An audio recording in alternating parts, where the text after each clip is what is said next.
back from Canada Computes.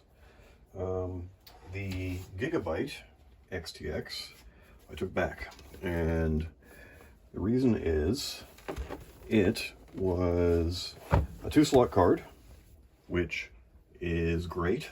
It was nice and thin, but I guess because the fin stack was so short, the fans had to ramp way up to cool it during testing. So we are going for the Sapphire NITRO instead, and we're going to do an unboxing. It's not going to be very exciting, but let's see what we got here. So cut the seal. All right, cut the seal there, and then let's see what we got. There we go. And looks like, here we go. Okay, Sapphire, I don't know.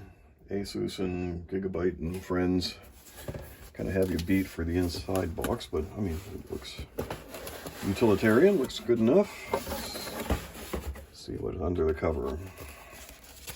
Yep, sure enough, it's a graphics card. Look at that. Sapphire graphics card, a little manual. I'm not going to look at that. Accessories, really. Okay. You know, the Gigabyte came with like a full bracket, and oh, well, check it out. Sapphire also comes with a bracket. So we'll take a look at that. But the main prize here,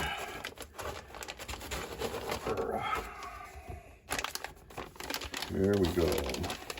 Now this guy is more like it. Here we go. This guy is more like it. We've got a full 3.5 slot card. Sapphire NITRO. This is going to be quieter as it cools.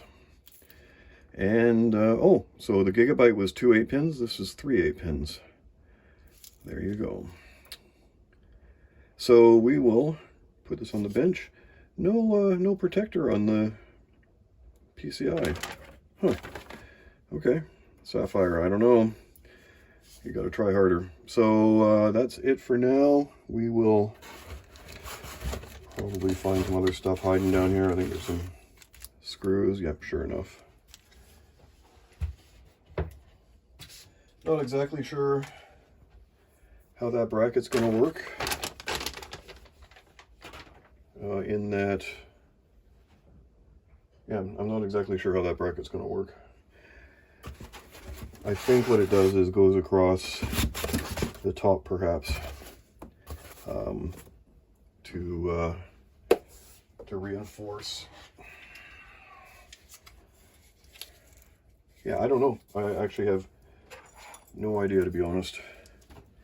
Like, if this is the card and this is the bracket, does it do something like that? It doesn't seem likely. Anyway, I'll find out. Maybe I'll look at the manual. That's a good idea. We'll try that next.